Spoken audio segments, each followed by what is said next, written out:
Good news today, नई उम्मीद जगाने वाला हिंदी न्यूज चैनल। बीते कुछ दिनों से एक मुद्दा गरमाया हुआ है। मुद्दा है एक पत्रिका में छपे विवादित लेख का। लेख लिखा गया था देश की जानी मानी आईटी कंपनी इन्फोसिस के खिलाफ। पत्रिका का नाम है पांचजन्य। पांचजन्य के लेख में इन्फोसिस को टुकड़े टुकड़े गैंग का हिस्सा बताया गया। साथ ही लिखा गया कि कंपनी राष्ट्र विरोधी ताकतों के साथ है। बेंगलुरु स्थित आईटी सर्विसेज कंपनी इन्फोसिस पर पांचजन्य ने 4 पेज की कवर स्टोरी छापी है। इसमें इन्फोसिस के फाउंडर नारायण मूर्ति की फोटो लगाकर साख और आगाथ लिखा गया है। क्या है ये सारा माजरा? ये पत्रिका किस संस्थान से जुड़ी है? क्यों इन्फोसिस पर देश विरोधी होने के आरोप लगाए जा रहे हैं? आज की चर्चा हम इसी पर करेंगे। आपको ध्यान होगा, इनकम टैक्स रिटर्न फाइल के लिए एक ई फाइलिंग पोर्टल तैयार करने की जिम्मेदारी सरकार द्वारा इन्फोसिस को सौंपी गई थी। इन्फोसिस ने इसे तैयार भी किया, लेकिन इस पोर्टल पर लोगों को लगातार समस्याओं का सामना करना पड़ रहा था।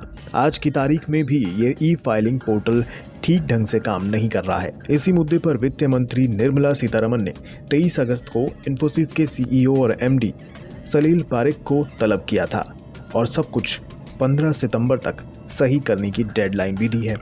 15 सितंबर में अभी कुछ दिन और बाकी हैं, लेकिन इस बीच ई फाइलिंग पोर्टल का काम ठीक से न होना इन्फोसिस की साख पर बट्टा तो लगा ही रहा है।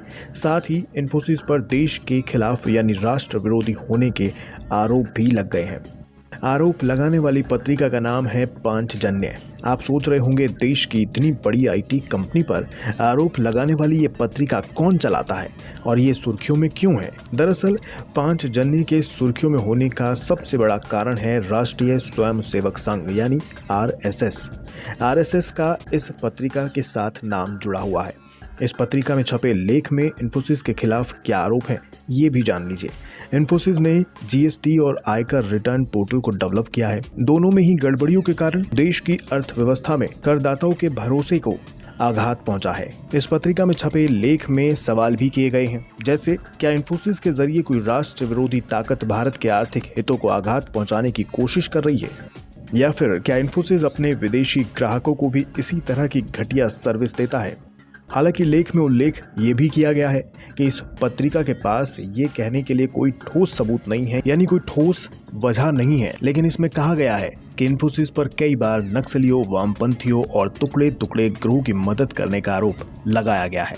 वहीं दूसरी ओर जब ये मुद्दा ज्यादा गरमाया तो आरएसएस के अखिल भारतीय प्रचार प्रमुख सुनील आंबेकर ने सोशल मीडिया पर लिखा कि भारतीय कंपनी होने के नाते इन्फोसिस का भारत की तरक्की में महत्वपूर्ण योगदान है।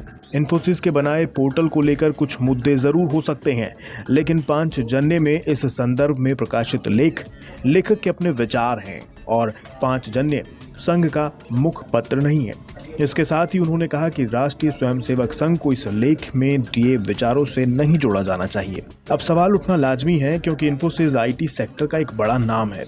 बावजूद इसके कंपनी अपना काम ठीक से नहीं कर पा रही है। फिलहाल इस मुद्दे पर सरकार की इन्फोसिस को दी गई डेडलाइन चंद दिन ही दूर है।